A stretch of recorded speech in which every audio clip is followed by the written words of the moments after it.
नमस्कार प्यारे दोस्तों। क्या मई है कलयुग का अंतिम महीना। सुबह 10 बजे अदृश्य शक्ति के प्रकट होने की भविष्यवाणी। साल 2025 चल रहा है, एक और विज्ञान अंतरिक्ष में नई दुनिया ढूंढ रहा है, तो दूसरी ओर भारत की पवित्र भूमि पर एक सवाल गूंज रहा है। क्या हम कलयुग के अंतिम चरण में प्रवेश कर चुके हैं, और क्या वाकई मई 2025 की एक सुबह ठीक 10 बजे कोई अदृश्य शक्ति प्रकट होने वाली है? ये सवाल अचानक नहीं उठा। इसके पीछे हैं कई ऋषियों की भविष्यवाणियां, पुराने ग्रंथों की गूढ़ व्याख्याएं और हाल ही में घट रही रहस्यमयी घटनाएं।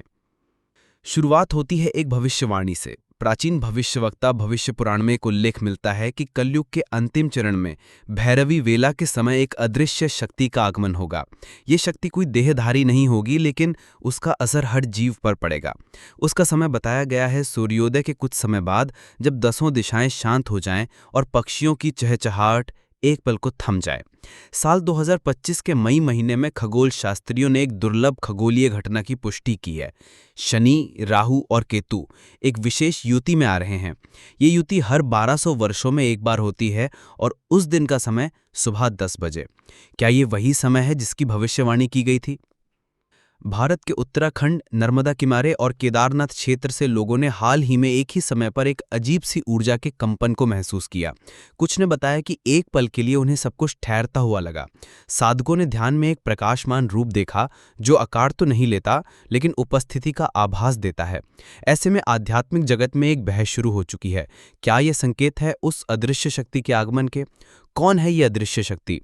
कुछ संतों का मानना है कि ये शक्ति कालचक्र की वो ऊर्जा है जो कलयुग का पट बंद कर सतयुग के द्वार खोलती है।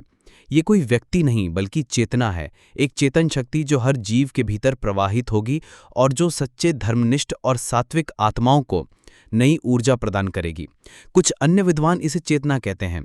एक ऐसी चेतना जो पहले प्रकट होगी, फिर समय आने पर साक्षात रूप में अवतार भी लेगी। वे कहते हैं, पहले चेतना आती है, फिर शरीर। कल की चेतना, जब चेतना पहले आती है, फिर अवतार। क्या आपने कभी ऐसा अनुभव किया है जैसे कोई अदृश्य शक्ति आपके विचारों को बदल रही हो? जैसे कोई चेतना, कोई ऊर्जा आपके भीतर नई दिशा जगा रही हो? कई विद्वान इसे कल की चेतना कहते हैं। एक ऐसी चेतना जो पहले प्रकट होती है, और फिर जब समय आता है तो वही चेतना शरीर धारण करती है। ये कोई साधारण विचार नहीं है, ये गहरा आध्यात्मिक सिद्धांत है, जिसे अनेक संतों और विद्वानों ने वर्षों पहले बताया था। श्री अरविंदो, स्वामी विवेकानंद और कई आधुनिक ऋषियों ने इस ब्रह्म चेतना के उतरने की बात कही थी। वे कहते हैं, अवतार पहले विचार बनकर आता है, फिर चेतना बनकर हिलता है, और अंततः शरीर लेता है। आज जो विश्व में हलचल है, युद्ध, अराजकता, नैतिक पतन और साथ ही जागरूकता की एक नई लहर, ये सब कल की चेतना के सक्रिय होने के संकेत माने जा रहे हैं। ये चेतना किसी एक व्यक्ति में नहीं, बल्कि लाखों लोगों में प्रकट हो रही है। कौन है वे लोग जिनमें कल की चेतना जाग रही है? वे जो अन्याय देखकर चुप नहीं रहते, वे जो सत्य के लिए अकेले खड़े हो जाते हैं, वे जो पुराने धर्म के नाम पर फैले पाखंड को चुनौती देते हैं, वे जो आंतरिक क्रांति की ओर बढ़ रहे हैं। कल की चेतना का अर्थ सिर्फ एक योद्धा का अवतरण नहीं है, ये एक सामूहिक ऊर्जा है जो पहले मनुष्यों के भीतर जागती है। फिर ये चेतना एक ऐसे व्यक्ति को चुनती है जो इसके लिए यथोचित पात्र हो। वही व्यक्ति आगे चलकर कल की अवतार बनता है। क्या 2025 वो वर्ष है? कई साधक और ध्यान में बैठे ऋषि कह रहे हैं कि 2025 से एक नई ऊर्जा का प्रसार हो रहा है। एक ऐसी चेतना जो पहले तो सूक्ष्म रूप में आएगी, विचार, संकल्प और दृष्टि के रूप में, और जब समय परिपक्व होगा तब ये चेतना एक मानव शरीर में अवतरित होगी। कुछ घटनाएं जो इस चेतना के आगमन की ओर संकेत करती हैं। मानवता में बढ़ती संवेदनशीलता और करुणा, असत्य और भ्रष्टाचार के विरुद्ध जन आंदोलन, धार्मिक संकीर्णता से ऊपर उठते युवा, योग, ध्यान और अध्यात्म के प्रति नई पीढ़ी की रुचि। चेतना का अवतरण कैसे होता है? धार्मिक ग्रंथों के अनुसार चेतना का अवतरण 3 चरणों में होता है। एक, मन के स्तर पर जहां विचार बदलते हैं। 2, हृदय के स्तर पर जहां भावना और करुणा जागती है। 3, कर्म के स्तर पर जहां व्यक्ति समाज और धर्म की सेवा में लग जाता है। जब लाखों लोगों में ये चेतना एक साथ सक्रिय होती है तो उसका केंद्र भी बनता है। वो एक जो उस चेतना का शुद्ध माध्यम होता है, वही कल्कि कहलाता है। क्या कल्कि कोई मसीहा है या हमारे जैसे ही मनुष्य? ये प्रश्न आज हर युवा के मन में है, और इसका उत्तर बहुत सरल है। कल्कि हमारे जैसे ही होंगे, लेकिन जागे हुए होंगे।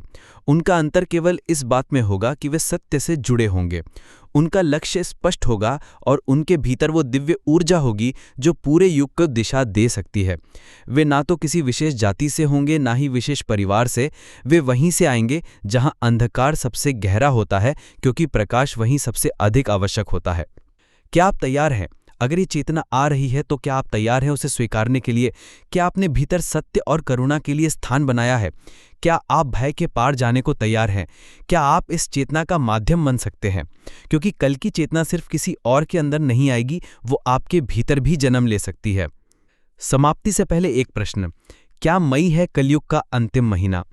इस प्रश्न का उत्तर सीधा नहीं है, लेकिन संकेत कई हैं। एक प्राकृतिक संकेत: इस साल अप्रैल और मई के बीच भारत के कई हिस्सों में मौसम ने अजीब करवट ली है। शुष्क क्षेत्रों में अचानक जल प्रवाह, पहाड़ों पर बिना बादल के बारिश और रातों को असामान्य प्रकाश मंडल दिखाई दिए। दो मानवता की दिशा: जैसे जैसे मई नजदीक आ रहा है, लोगों में अच्छाई और बुराई का द्वंद्व तीव्र हो चला है। कुछ लोग अचानक अध्यात्म की ओर झुकने लगे हैं तो कुछ अराजकता की ओर। ये वही संकेत हैं जो पुराणों में युगांत के लक्षण माने गए हैं। 3 ग्रह स्तरों की स्थिति: मई 2025 में बृहस्पति मेष राशि में और शनि कुंभ में होंगे। ये युति पुनर्जागरण, युद्ध और परिवर्तन का संकेत देती है। सुबह 10 बजे क्या होगा? संतों का मानना है कि 30 मई की सुबह 10 बजे एक विशेष ऊर्जा द्वार खुलेगा। ये द्वार किसी मंदिर या स्थान पर नहीं, बल्कि आत्मा के भीतर खुलेगा। जो साधक, जो आमजन उस समय ध्यान, मौन या सकारात्मक ऊर्जा के संपर्क में होंगे, वे उस चेतना से जुड़ पाएंगे। ये कोई आकाशवाणी नहीं, बल्कि अनुभव की बात होगी। ये शक्ति कोई चमत्कार नहीं करेगी, लेकिन वो आपकी सोच, दृष्टि और आत्मबल को बदल सकती है। क्या ये बदलाव का आरंभ है? मई 2025 को लेकर कई साधक और संतों ने कहा है कि ये महीना एक परिवर्तन का गर्भ है। ये वो समय है जब युग का चक्र अंतिम बार घूमेगा और फिर वापस प्रारंभ बिंदु की ओर बढ़ेगा। तो क्या कलयुग का अंत आ चुका है? कलयुग का अंत एक दिन में नहीं होता, वो क्रमिक होता है। लेकिन हर युगांत में एक बिंदु ऐसा होता है जो युग परिवर्तन को सक्रिय करता है, और शायद मई 2025 वही बिंदु है। अब आप तय कीजिए, क्या आप तैयार हैं जब सुबह 10 बजे अदृश्य शक्ति का कंपन पृथ्वी को छुएगा? क्या आप शांत होंगे या व्यस्त? क्या आप प्रकृति से जुड़े होंगे या तकनीक में उलझे होंगे? क्योंकि ये वो पल होगा जो आपको बुलाएगा नए युग में प्रवेश के लिए। आप क्या सोचते हैं?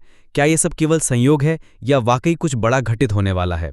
कृपया कमेंट में अपनी राय जरूर दें और इस वीडियो को उन सभी के साथ साझा करें जिन्हें आने वाले समय के सच से परिचित होना चाहिए। धन्यवाद।